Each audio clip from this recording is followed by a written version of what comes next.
C'est pourquoi vous constaterez que même devant le fleuve des Jourdains recula en face de l'arche de l'Alliance. La Bible dit Dagon, on a placé l'arche dans le sanctuaire. Dagon, on l'a trouvé Dagon déchiqueté. Je me suis dit, mais Seigneur, cette arche-là symbolisait l'onction, l'aspect, la puissance qui était dans l'arche de l'Alliance. Vous savez bien aimé, quand Dieu n'est plus avec toi, tu peux beau gêner, tu peux beau prier, tu peux beau intercéder, rien ne va se faire. Alléluia. Amen. Alléluia. Amen. Alléluia. Amen. Non, j'aimerais parler de la part du Seigneur. Mais je ressens en moi l'envie de pouvoir adorer. Alléluia. Je ressens en moi cette envie-là de pouvoir élever le Seigneur. Amen. Écoutez, lorsqu'ils sont revenus pour faire retourner l'arche à Jérusalem, vous savez, Mika était scandalisé de voir comment David était en train de danser. Avec des louanges, avec des chants. J'aime le Dieu qui est le Dieu de l'ordre. Il avait choisi les 3 classes des sacrificateurs, les Gershomites, les Mérarites, les Kéatites. Et les chantres se plaçaient devant. Non, Dieu aimait beaucoup les chants. Dieu aime beaucoup les chants. C'est pourquoi quand tu es dans des problèmes, essaie un peu de pouvoir louer, mettre une adoration, mets une louange à la maison. Prends même le temps de... Moi, des fois, quand je me mets chez moi à la maison, des fois, je choque. Je vois souvent mes enfants emboîter les pas. Ils viennent pour louer, danser avec moi. Non, il faut outrepasser. Il faut savoir transcender certains problèmes. Il faut être fort devant les situations. Ne laisse pas ta foi s'effondrer. Écoutez, je veux vous parler ce matin par rapport à l'arche de l'Alliance. C'est-à-dire l'image du Saint-Esprit, l'image de la présence de Dieu dans l'Église. Vous savez, la présence n'y est plus parce que l'apostasie a élu domicile dans l'Église. L'apostasie, l'abandon de la foi a élu domicile. Le vent a soufflé dans la barque. Il était là en train de dormir. Il n'était pas devant, mais il était derrière. Oh, les gens étaient en train de paniquer. Alléluia. Amen. Et ce vent-là symbolise tout simplement les faits étrangers qui sont entrés dans l'église. Il n'y a plus la présence de Dieu. La Bible dit, dans les temps de la fin, beaucoup abandonneront la foi, s'attacheront aux esprits séditaires, aux doctrines des démons. Nous les voyons aujourd'hui, il y a des cultes cérémoniels, il y a des rituels qui se font hors les Écritures. Et vous verrez les gens archicots pleins à craquer, des endroits pleins à craquer. Qu'est-ce qu'ils sont en train de contempler? Prophète, prophétise sur moi. Qu'est-ce que tu veux que le prophète prophétise sur toi? Des mensonges? Les hommes sont devenus de plus en plus des gourous à cause de vous. Les fidèles sont tellement remplis de désirs comme ils poussaient à Moïse l'intention de pouvoir aller frapper parce qu'ils ont eu besoin de l'eau. Moïse est non patient, mais ces jours-là, Moïse a commis l'erreur. Au lieu de parler sur le rocher, Moïse frappa sur le rocher. Parce que le peuple lui poussait la pression. Bien-aimés dans le Seigneur, vous qui êtes dans l'église, ne faites pas la pression aux hommes de Dieu, à vos conducteurs, à vos bergers, à vos dirigeants. Parce que, vous savez, le ministère, c'est une fatalité. C'est une fatalité. Vous savez, on peut risquer sa vie, on peut mourir devant la chair à cause de cette responsabilité que l'Éternel nous a accordée, bien-aimés.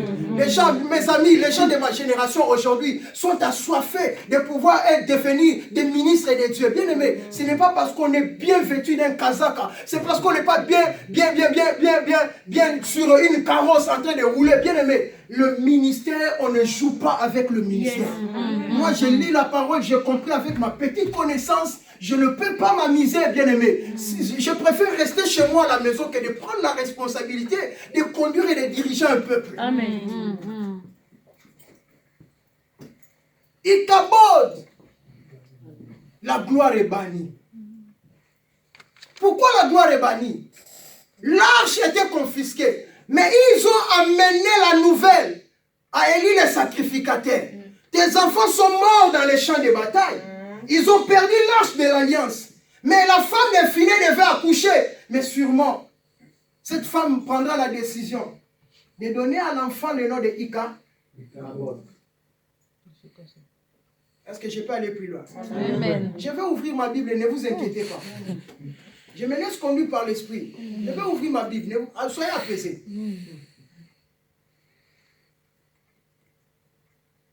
Rachel devait accoucher. Rachel accouche Benjamin. Rachel qui se permet de dire que je vais donner à cet enfant le nom de le fils de ma douleur.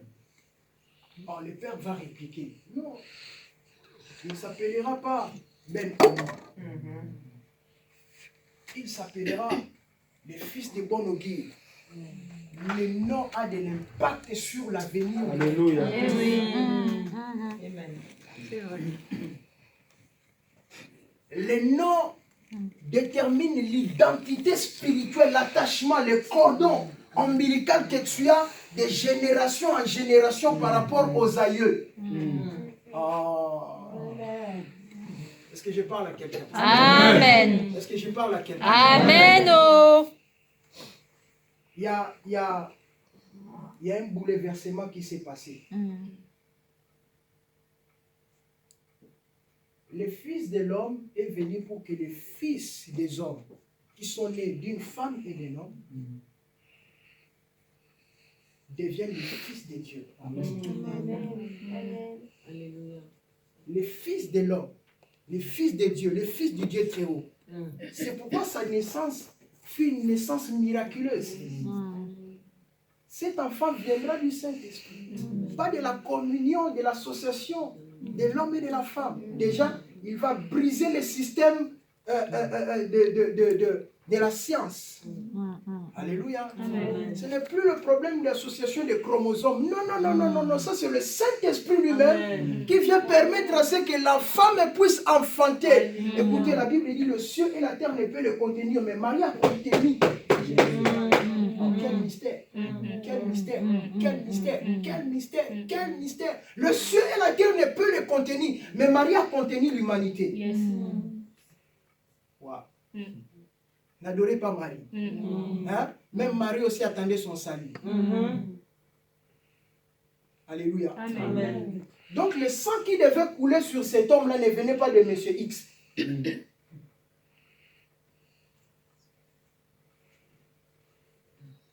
Alléluia. Amen. Alléluia. Amen. Et la prophétie était dans la 4e tribu de Juda. Le sceptre ne s'éloignera pas de ta maison jusqu'à ce que les Shiloh. Juda. Les rejetons de David. l'ancêtre de Juda. Alléluia. Amen. Amen. Regarde comment la causalité de la confiscation de l'arche de l'alliance Ichabod, qui signifie la gloire, est bannie. Est-ce que je suis avec une personne? Amen. Amen. Est-ce que quelqu'un m'a saisi par rapport à cette introduction? Amen. Est-ce que quelqu'un est béni? Amen. Alléluia. Amen.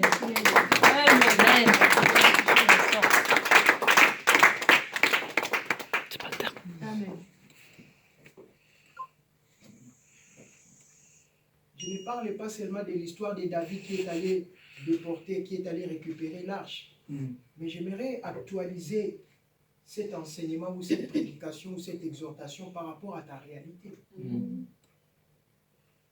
C'est bien bon de prêcher la révélation. Mais après, la personne qui sort de cet endroit avec son souci, avec ses problèmes, de génération en génération, alléluia, auquel lorsque Dieu n'est plus dans cette famille, la Bible dit, si tu crois, tu seras sauvé, toi et ta Famille.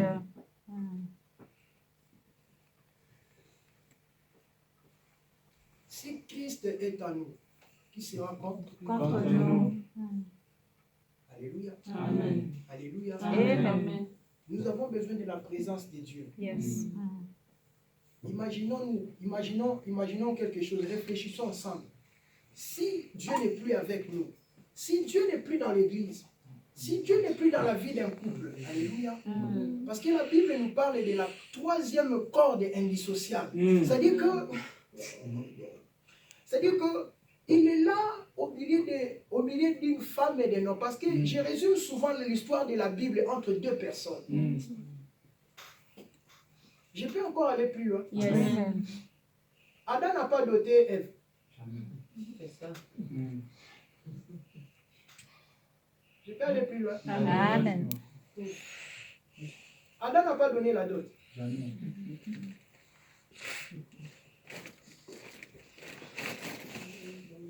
Je vais pousser mon... Amen. Amen. Amen, papa. Amen. Je vous enseigne, vous qui êtes là, la jeunesse. Yes. Ne vous amusez pas avec votre vie. Yes.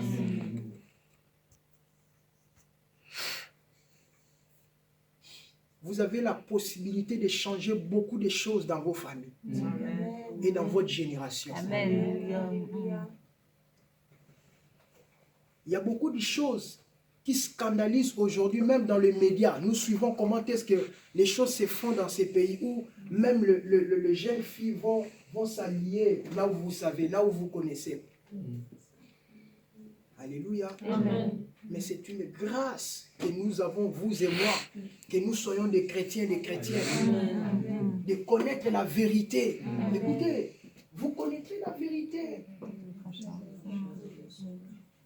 C'est que quelque part, tu ne connaissais pas la vérité, tu étais ignorante. Tu as eu le temps d'être manipulé par n'importe qui. Tu as ouvert tes oreilles à écouter des conseils qui t'ont conduit à l'égarement. Amen. À l'égarement. Amen. Tu étais complètement égaré. Tu étais complètement hors de la présence de Dieu. Rien ne peut se faire selon la volonté de Dieu. Yes. Alléluia. Amen. Alléluia. Amen. Quand je parle de la gloire, je vois comment le Seigneur viendra à Éden. Nous sommes dans Genèse 3. Il est venu là, il a posé la question à Adam, où es-tu? Où es-tu? Où es-tu? Quelqu'un peut me préparer tout à l'heure 1 Pierre, chapitre 1, verset 1. 1 Pierre, chapitre 1, verset 24. Nous allons comprendre quelque chose. Où es-tu, Adam? Adam qui dira, je suis quoi? Merci, maman Camille. Je suis nu. Qui t'a dit que tu es? Depuis tout ce temps-là, tu ne savais pas que tu as toujours été? Mais c'est la gloire qui était l'habit de l'homme à Éden. Oh my God. Oh my God. Oh my God. Amen. Oh my God. Oh my God. Je suis venu choquer une personne. Vous savez, quand la gloire t'embellit, quand la gloire te couvre, quand la gloire, écoutez, regardez-moi, regardez-moi, quand la gloire te couvre, quand la gloire te fait rayonner, certes, en toi, en tant qu'humain dans la chair, tu as des défauts, tu as des imperfections. Mais puisque la gloire est là, ce n'est plus les défauts qu'on voit, c'est les rayonnements. Oh my God, oh my God, oh my God, oh my God, oh my God. C'est les rayonnements, c'est pourquoi Dieu le met dans le Seigneur. David est un homme qui avait des défauts, alléluia. Mais puisque l'Éternel l'avait oint, alléluia, et c'est ce qui était plus fort. Imaginez-vous, si cet homme-là n'était pas oint, si cet homme-là n'était pas rempli de l'esprit, croyez-vous réellement que face à un géant comme Goliath, qui a insulté le Dieu d'Israël, qui a insulté le Dieu qui a conclu alliance avec Israël, l'intérêt de David, c'était parce que la colère de David, c'était simplement parce que Goliath avait insulté le Dieu d'Israël. Écoutez, quand on insulte ton père, quand on insulte ta mère, écoutez, même si tu n'es pas fort, même si tu n'es pas musclé, je pense que cette personne-là, tu te lèveras quand même pour qu'il sente réellement que non, on ne s'amuse pas avec un parent. Alléluia. Amen. Mais le Seigneur Jésus-Christ était notre proche parent.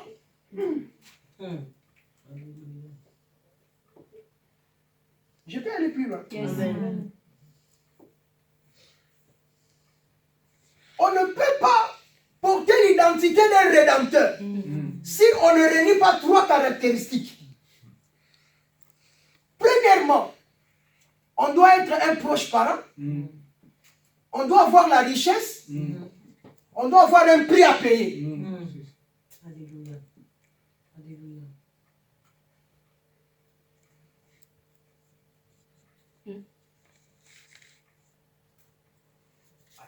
Amen. Amen. Quand tu étais esclave, comme nos grands-parents, on les a vendus.